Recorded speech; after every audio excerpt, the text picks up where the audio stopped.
Welcome to the office of the Agence Française de Développement, or AFD. My name is Borin PIN. I am a project officer here at the French Agency for Development in Phnom Penh, and I'm particularly in charge of the urban water supply and sanitation sector, plus the urban development sector.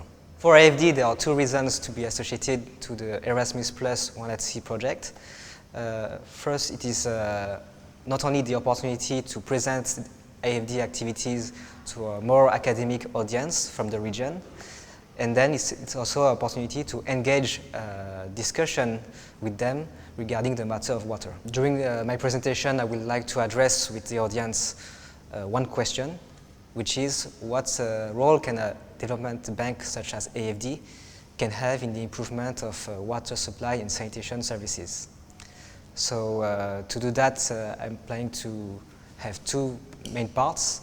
The first one is to present what is a development bank through the example of AFD, how does this organization work, and then to focus on our activities in Southeast Asia. In the second part, I would like to present to the audience the challenges met in the water and sanitation sector by our partners in the region, and also to show them what kind of financing solution AFD can propose to support their strategy to tackle them. At the end of the day, what I would like the audience to understand is that each financing solution is adapted to one challenge met by our counterparts. Because the choice of the financing solutions really depend on two criteria. First, our financing solutions are adapted to the type of challenges met by our counterparts, and then it is adapted to the nature of our counterparts, which could be public utilities, a popular committee, or even the private sector. And this in the field of water supply, sanitation, and capacity building in three different countries, Myanmar, Cambodia, and Vietnam. What is interesting to remember from my presentation is that I would like the audience to understand that the challenges in the implementation of a project is not just technical, it can be political, financial, or even administrative.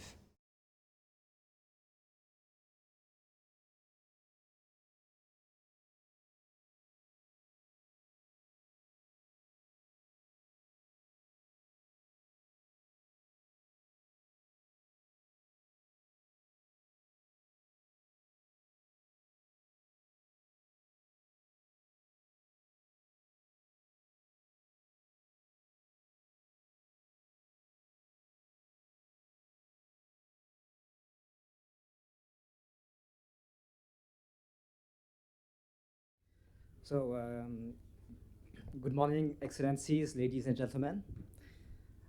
First, I would like to thank the organizers from the 1@Sea team for inviting AFD to this plenary session of the ASEAN Water Platform 2019. For us, it's an opportunity to not only present our activities to a more academic audience, it is also a way to engage the discussion with you on the matter of water. And to do that, I would like to start by addressing with you one question, which is what role a development bank such as the French Agency for Development can have in the improvement of water supply and sanitation services in ASEAN cities. So this question for me is relevant for two reasons. First, ASEAN region is facing the challenge of closing the infrastructure financing gap, meaning that there are not enough funds to cover all the infrastructure needs. And the other reason is that this region is also witnessing an accelerated urban and demographic growth, making access to water and sanitation a significant challenge. So in response to that, AFD proposes financing solutions for example, the construction of infrastructures for water supply and water distribution, as well as the construction of infrastructures for to improve and to extend sanitation services. So of course, AFD in this process ensures that these services are accessible to everyone, especially the poor. And as we are very careful on the quality and the sustainability of the infrastructures that we finance, AFD works in close collaboration with its partners, especially through capacity building. So this is the approach I would like to present you this morning. And to do that,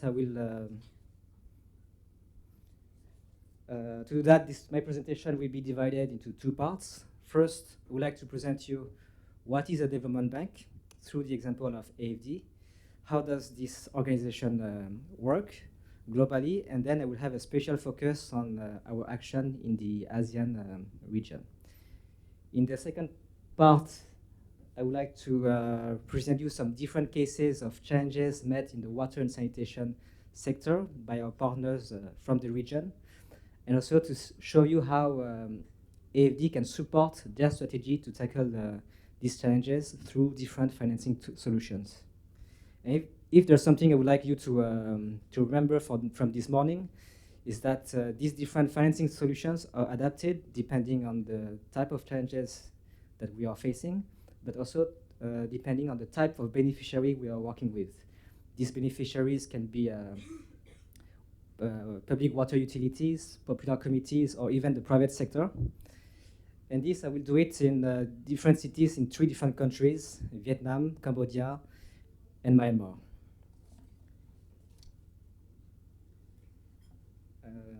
So first, in terms of organization, AFD is a financial group which was created by the French government 68 years ago.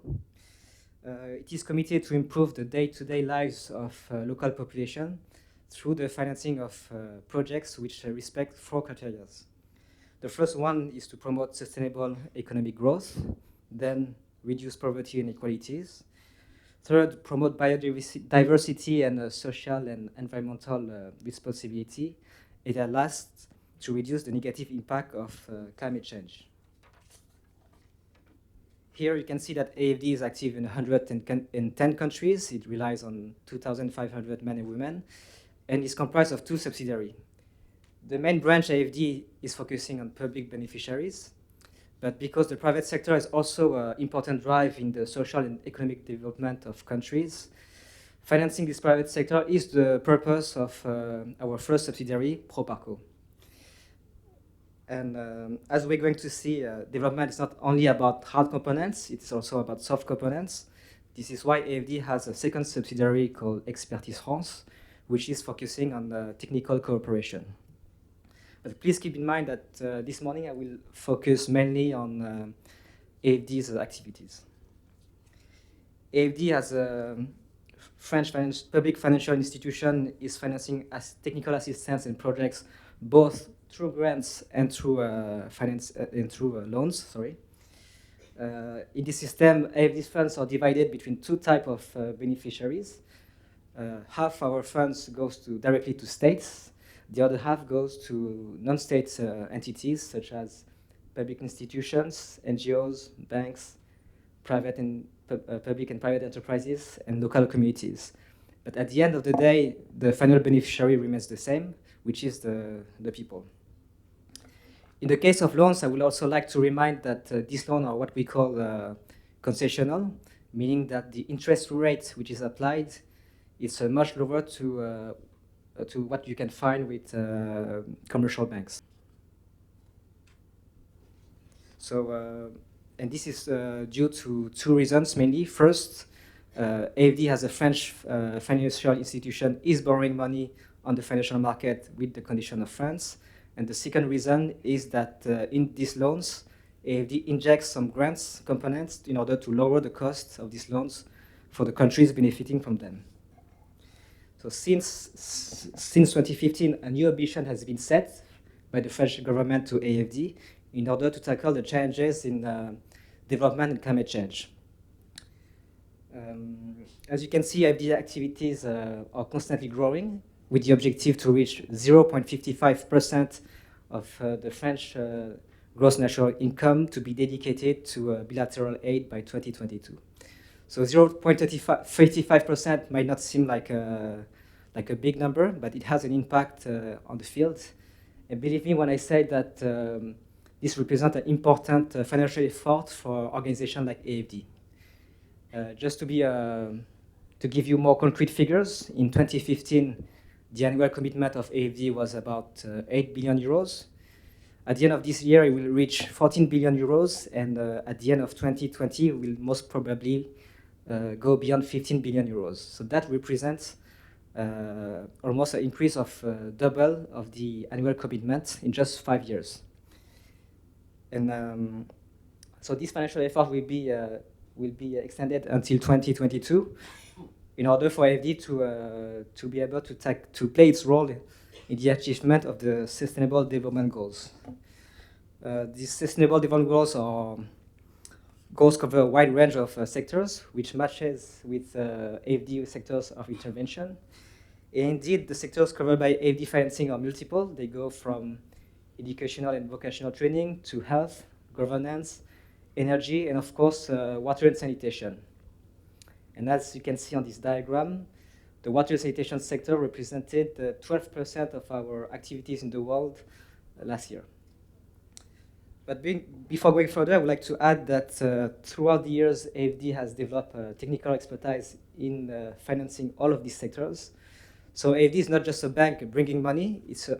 AFD also has an advisory role and it's sharing this expertise with the different beneficiaries in their implementation of their strategy.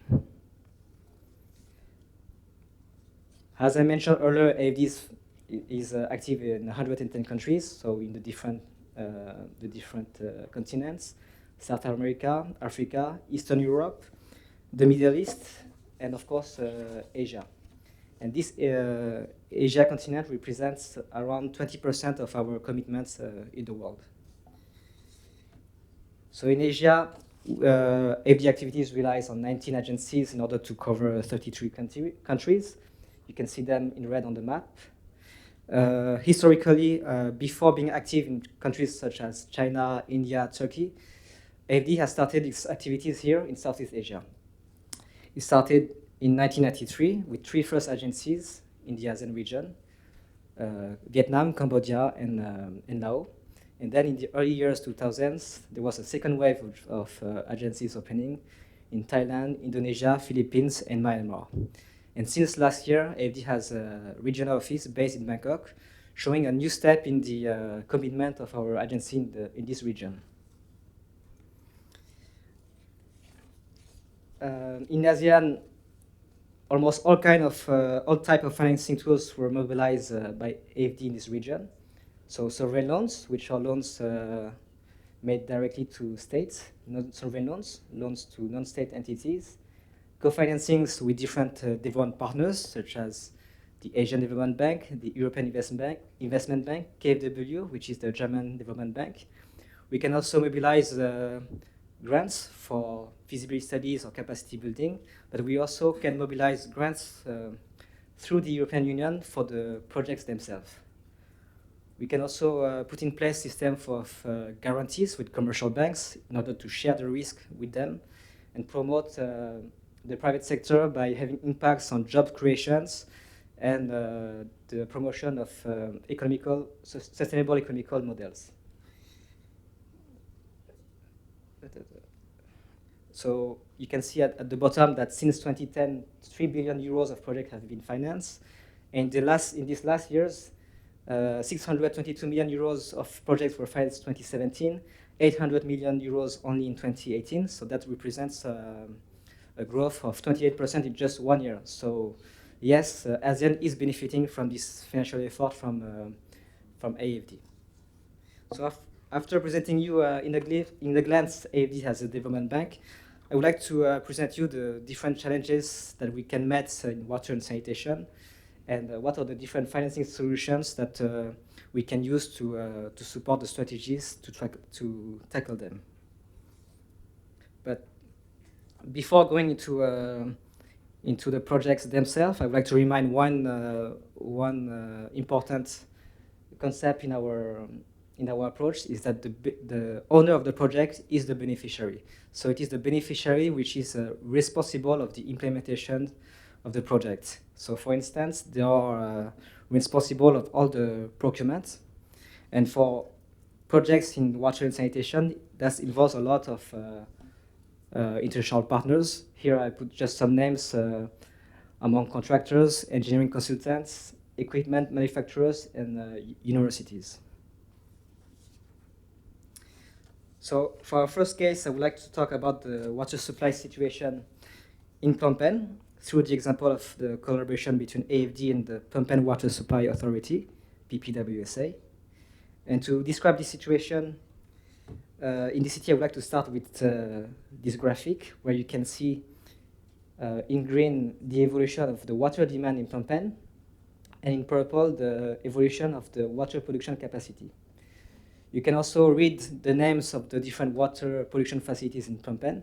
So all of them have been financed with the help of AFD, except two, the one in Tak Mao and the Bakeng Phase 2 project, which has not started yet.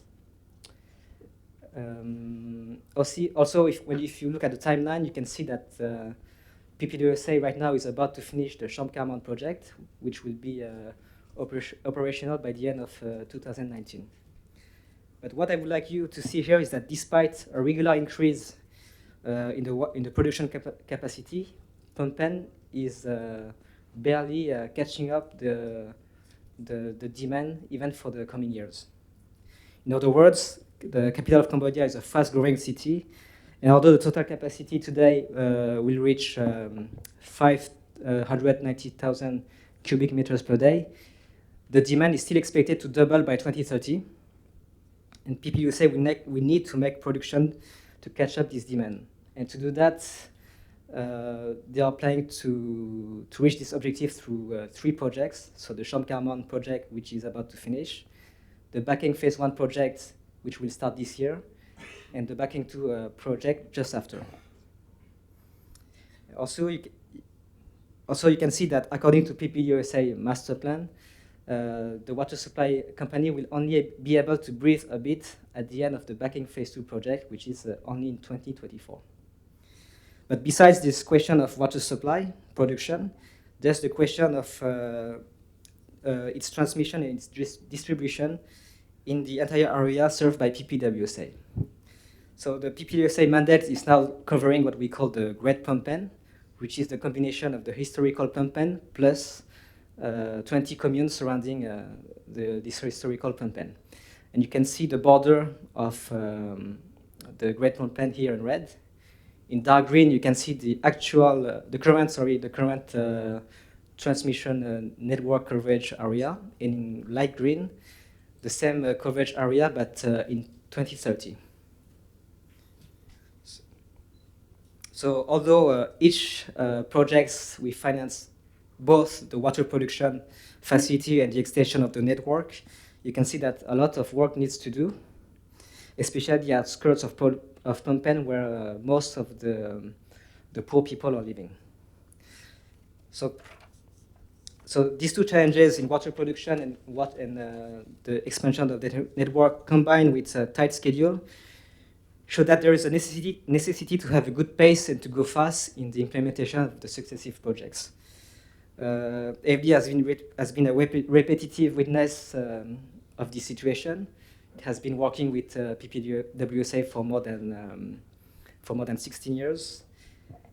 So right after the inauguration of one water station, we need to start the construction of the next one almost right away. In order to keep this pace in the implementation, PPWSA has benefited from the different financing tools, especially the non-sovereign loans for 3 of these projects. So why this choice? Non-sovereign loans have many advantages, especially during implementation phases.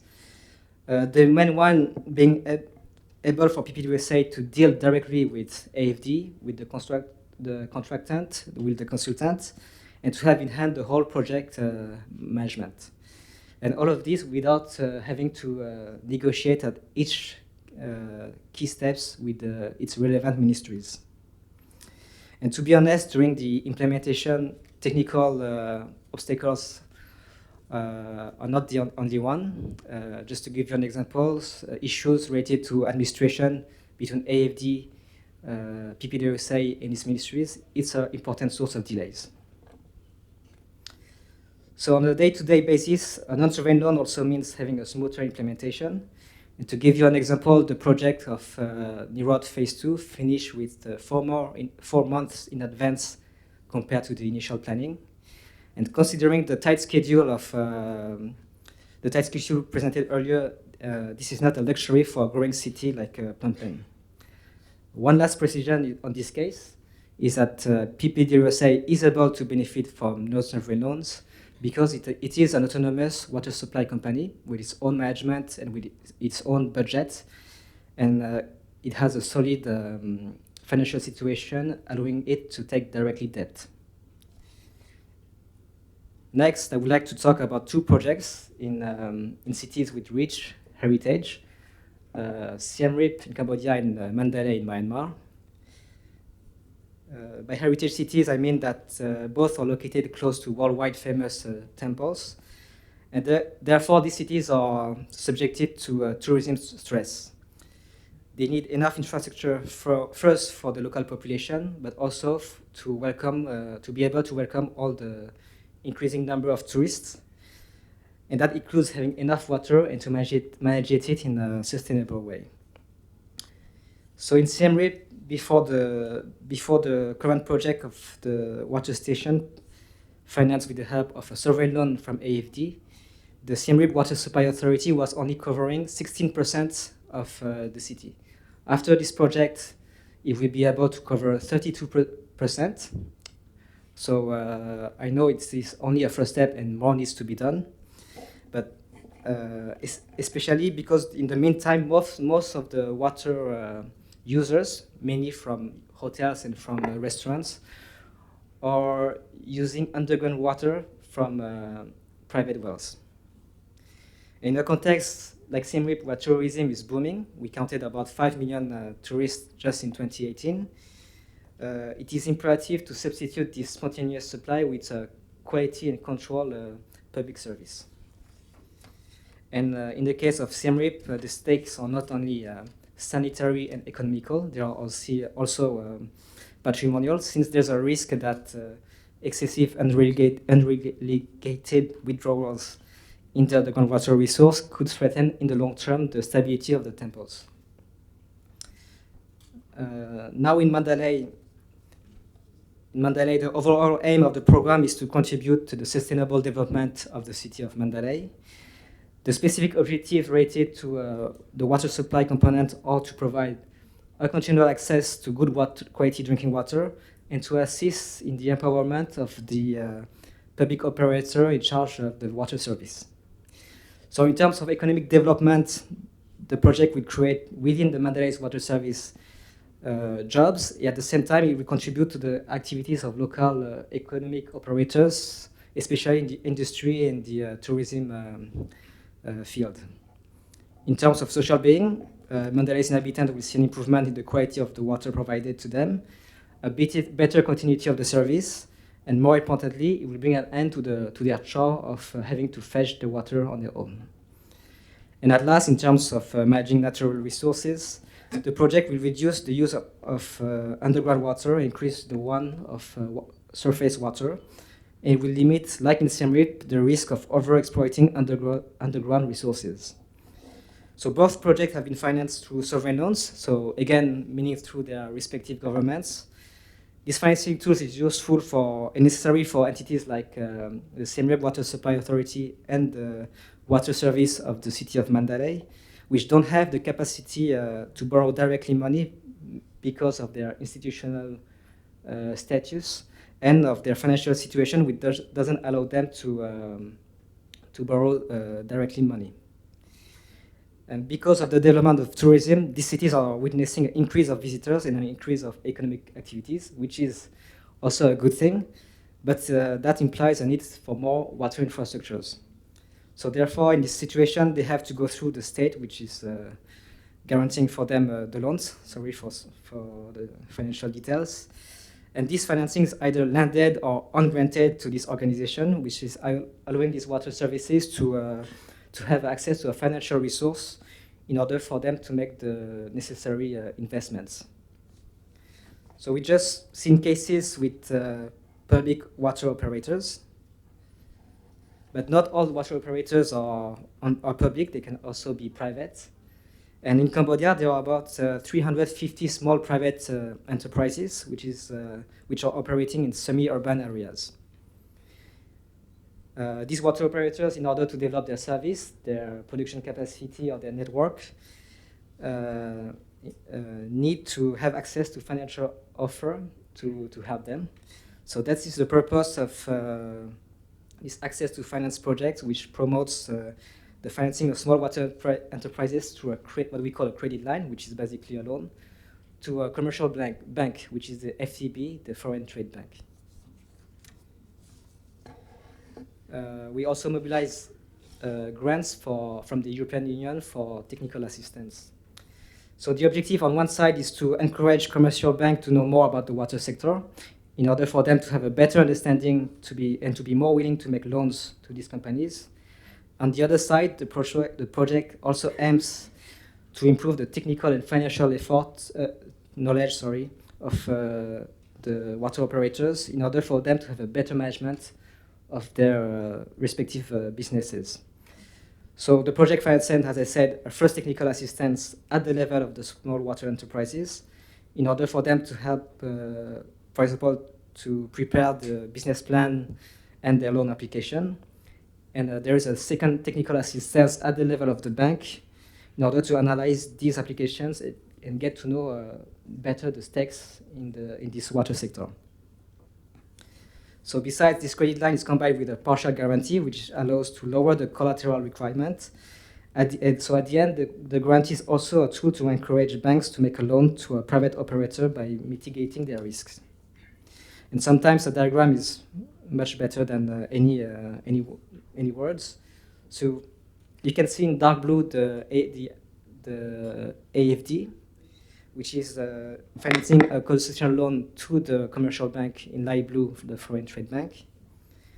Grants are financed by the European Union directly to the small water enterprises here in pink, and the Foreign Trade Bank. And as you can see, there's a shared guarantee mechanism called ARIS between AFD and the FTB. And that means that if a company benefiting from this guarantee cannot pay back the loan, AFD pays back part of the loan to FTB. So this mechanism encourages FTB to give loan to that kind of enterprises. You can also notice that at the bottom there's what we call an output-based grant. So, for example, this pay part of the new connections to the water network, which is not always the case in semi-urban areas where a lot of poor families don't have the financial resources. And so at the end, the credit line solution is an adapted tool to support small enterprises where in an environment where there was no financial solution to support them. So after talking about a lot about water supply, I would like also to talk a little bit about sanitation, which is like the forgotten sector of public investment. And this through two projects, one in Cambodia and one in Vietnam. And whether it is in Cambodia or Vietnam, we know that urban growing in the coming years will not be carried out by the capital cities, but by provincial cities. These cities are witnessing the development and the diversification of their economic activities, and this will attract more and more people from the surrounding areas. So therefore, it is important to plan the needs of infrastructures, of course in water, but also in sanitation. And we also know that sanitation is not a profitable sector, so it is important that they have the support of the government. That is why in that kind of sector, sovereign loans are more adapted. And so you can see in this slide the list of the infrastructures. I won't go into details, but we're also financing a technical assistance through grants to reinforce sectoral policies, to plan and coordinate the investment in the sanitation infrastructures, and to improve the efficiency of the service at the provincial level. And this brings me to my last part, which will also be my conclusion, which is that development projects are not only about infrastructures, because what good infrastructures are useful for if you don't have well-trained people to manage them. So through the cases I presented, you were able to see that AFD finances a lot of technical assistance to improve the technical and financial performance of water sanitation services in provincial cities. It also supports at the ministry level sectoral frameworks that are clear, effective, and inclusive. It can also help banks to strengthen their credit policy, to create a risk department and environmental and social risk policy in order to support small private enterprises. And at last, financing solutions can also invest directly into people, like AFD is doing by financing master programs in leading engineering school in France for promising staff working for our partners, but also by launching, like last year, a new master in urban water supply and sanitation engineering at the Institute of Technology of Cambodia. So thank you. And I know that there was a lot of information. I hope I was clear enough, but I'm now free to answer your questions.